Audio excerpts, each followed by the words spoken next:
Dans cette vidéo, on va parler dénombrement.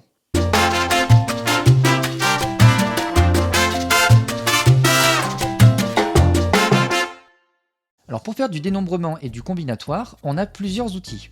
On a d'abord représenté tout ça sous la forme d'ensemble, ou bien dans un tableau, ou même en utilisant des arbres. Premier exemple, dans une classe, il y a 16 élèves qui aiment le chocolat au lait, 15 qui aiment le chocolat noir, 5 qui aiment les deux et 8 qui n'en aiment aucun des deux. On va utiliser des ensembles pour représenter et essayer de trouver combien il y a d'élèves en tout dans cette classe. Alors on sait que sur la totalité de la classe, 16 élèves aiment le chocolat au lait. On a ensuite un autre ensemble, ceux qui aiment le chocolat noir, et là il y a 14 éléments dans cet ensemble. Cette intersection des deux ensembles est non vide, puisqu'il y en a 5 qui aiment les deux, le chocolat au lait et le chocolat noir. Donc finalement, il n'y en a que 11 qui aiment le chocolat au lait sans aimer le chocolat noir, et inversement, on en a 9 qui aiment le chocolat noir sans aimer le chocolat au lait.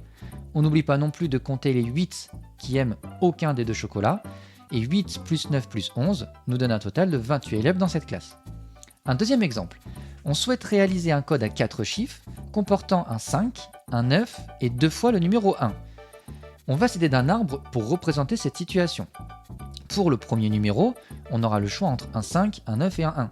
Si le premier numéro est un 5, alors le suivant sera soit un 9, soit un 1. Si ce deuxième numéro est un 9, alors le prochain sera un 1, tout comme le dernier. Par contre, si ça avait été d'abord un 9, alors le prochain est un 1, et on complète en fait notre arbre jusqu'à faire toutes les possibilités et ainsi dénombrer toutes les combinaisons possibles, et il y en a 12. L'avantage de faire de l'arbre, c'est qu'on a toute la liste des combinaisons possibles. L'inconvénient, c'est que si on a beaucoup d'éléments dans notre ensemble de départ, ça devient trop long. On a alors des outils, sous la forme de formules cette fois, qui vont nous permettre de dénombrer. Première propriété, on considère E un ensemble fini à n éléments. Eh bien, le nombre de permutations de cet élément est n factoriel.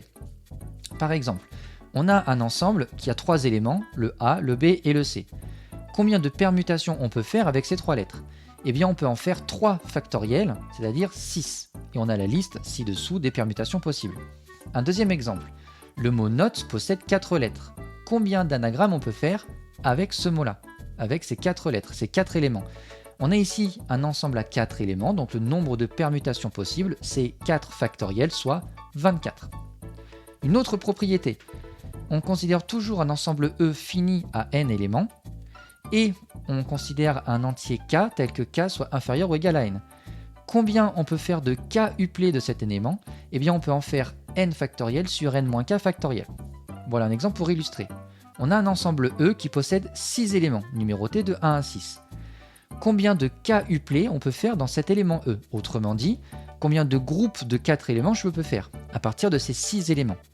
Eh bien ici n vaut 6, c'est le nombre total d'éléments de notre ensemble. K vaut 4, le nombre de k uplé que l'on veut faire. Donc on utilise notre formule, 6 factoriel divisé par 6 moins 4 factoriel, et on trouve 360. Ça veut dire qu'à partir de cet ensemble de 6 éléments, je peux faire 360 groupes différents en utilisant 4 de ces 6 éléments. Troisième propriété, toujours notre ensemble E fini à n éléments. Combien de parties je peux faire depuis les éléments de cet ensemble? Eh bien on peut en faire 2 puissance n. On reprend notre exemple précédent, c'est-à-dire l'ensemble E qui possédait 3 éléments, A, B et C.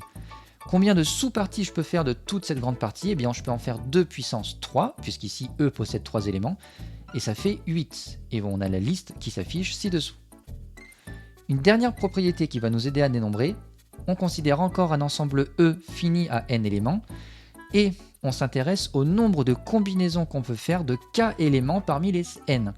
Eh bien ce nombre-là, c'est le coefficient binomial k parmi n, qui est égal à n factoriel sur k factoriel fois n moins k factoriel. Par exemple, la première génération de Pokémon possède 151 espèces différentes. Une équipe est composée de 6 de ces Pokémon. Combien ça peut faire d'équipes en tout? Bien là, en fait, on veut faire une combinaison de k éléments parmi les n. Sauf qu'ici, nos k, c'est 6, et les n éléments, donc tous les éléments de l'ensemble, c'est 151.